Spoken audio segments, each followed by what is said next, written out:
सुमन शर्मा, नगर पार्षद ward number 7 से।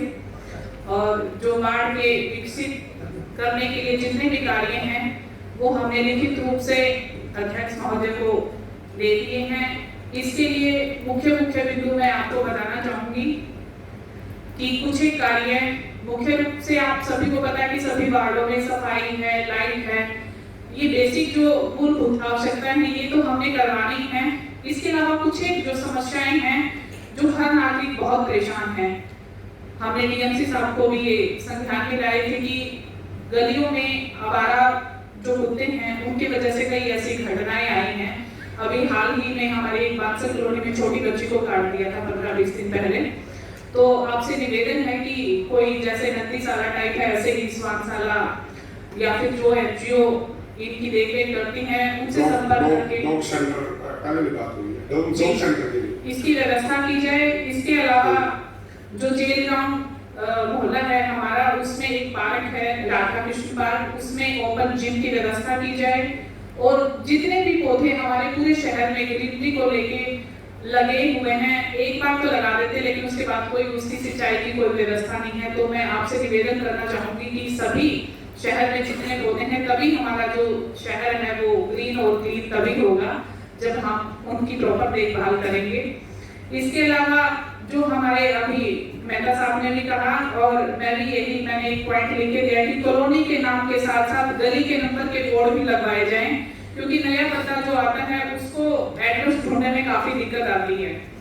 Ward की जो बेसहारा पशु हैं उनको गौशाला में या नंदीशाला में उन्हें ये हमें अभियान चलाना होगा और ये एक जन आंदोलन के रूप में हम सबने भी इसका सहयोग देके हमारे जितने भी हमारे कर्मचारी हैं तभी हमारा जो शहर है स्ट्रे कैटल फ्री होगा। वार्ड में जितने भी कुछ मैं आपको कहना चाहूंगी कि ठेकेदार क्या करते हैं, गली बना के चले जाते हैं लेकिन उसके बाद थोड़े टाइम बाद वो गलियां देखते हैं कि बैठ जाती हैं। तो उसकी प्रॉपर जो पेमेंट है ना करके थोड़ी बहुत रोक ली जाए। कम से कम 1 साल के बाद जब हम उनको ढूंढते हैं तो वो मिलते ही नहीं है। आज ही कुछ ही गलियों का काम चल रहा है, जब हमने जाके देखा उनको कोई लेवल नहीं है और उनको मैंने यही बोला कि गलियों को उखाड़ के दोबारा बनाया जाए, क्योंकि जब तक हमारे वार्ड वासी संतुष्ट होंगे हम भी साइन करके नहीं देंगे।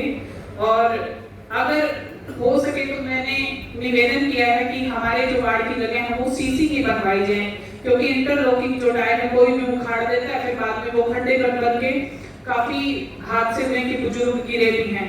और कुछ गलियां हैं जो लगभग 1-2 साल से बनी हुई थी, उसकी मरम्मत करने वाली है, तो उसका भी मैं विषय आपके सामने लाना चाहूंगी। और एक हमारे ही वार्ड में अंडरपास जो ये रेलवे फाटक पे आता है, काफी समय से इसका टेंडर भी हो चुका, लेकिन संबंधित विभाग जो भी है उनसे प्लीज आप एक बार बात करके इसका जो कार्य है वो जल्द से जल्द करवाएं। और उसके अलावा जो एक डंपिंग पॉइंट था डाक खाने के पास, अब नहीं है लेकिन लोगों की जो मानसिकता है अभी भी वही है कि वहां पे अभी भी कचरा डालते हैं, तो उस जगह का सौंदर्यीकरण करवाया जाए। और पंचायत की तर्ज पे मैंने कई गांव में देखा है कि पक्षियों के लिए बसेरे बनाए हुए हैं, तो प्रकृति से जिसको प्रेम है वो चाहेगा कि हमें अपने पक्षियों के लिए भी ऐसे जो बसेरे हैं वो बनाने चाहिए। तो अन्य बहुत सारे ऐसे काम हैं जिनको हमने ध्यान में रखे हमारे शहर का विकास करवाना है। इसी तरह चाहे वो बिजली बोर्ड विभाग का कार्य है कि खंभे तो लगा जाते हैं, उसके बाद जो पुरानी पोल हैं वो अभी तक नई लाइन खींचने के बाद भी यूं ही खड़े हैं, जो नीचे मीटर लगे हुए हैं उनको उचित ढंग से और सही ऊंचाई पे नए पोल पे शिफ्ट करने का काम किया जाए। जो ट्रांसफार्मर है गर्मियों के आने से पहले उनकी जो मरम्मत करके और जहाँ पे लगे कि लोड बढ़ाने की आवश्यकता है, तो वो सारे जो काम है बिजली विभाग से भी आप एक बार संपर्क करके आप ये जो कार्य हैं हमारे करवाए जाएं। और पुराने जो खंभे हैं वो निकाल भी देंगे तो वो गली में ही पड़े रहते हैं, तो उनसे ये बोला जाए कि साथ के साथ उठाया जाए। इसी तरह जन स्वास्थ्य विभाग के जो हमारे कार्य हैं, तो बारिश के मौसम से पहले निवेदन है कि जो सभी जितने भी सीवर के मेन होल हैं उनकी सुपर सटर मशीन से अगर पहले ही सफाई हो जाएगी तो जो ये ओवरफ्लो की समस्या सभी को रहती है उससे निदान हो सकेगा। और मेरे वार्ड की ये गली है जो पिछले 1 साल से ज्यादा उसको बने हो चुका है, उसमें आज तक सीवर और पानी की जो लाइन है जो डाली गई थी उसका अभी तक नहीं हुआ है, जिसके कारण हमारी जो बैंक कॉलोनी है उसमें पानी और सीवर दोनों की दोनों समस्या एज इट इज है। अगर ये कार्य हमारा सिर्फ कनेक्शन ही करवाना है, कनेक्शन अगर हो जाता है तो वो जो है पूरी कॉलोनी को इसका लाभ मिलेगा। जितने सीवर के ढक्कन टूटे हुए हैं उनको भी चेंज करवाया जाए। और सबसे बड़ी प्रॉब्लम है कि जो सीवरों की गाद निकालते हैं उसको साथ ही साथ उसका उठान नहीं करते, वो बदबू, वो जो गंदगी है वही रह के सूख के जम जाती है। तो ये भी आप पब्लिक हेल्थ के अधिकारियों से बात करके उसको तुरंत उठाने का जो कार्य है वो करवाया जाए। और हमारे ये जेल ग्राउंड में कुछ ही गलियों में पानी की बहुत दिक्कत सुनने को आई है, तो उसका भी निदान जल्द से जल्द करवाया जाए।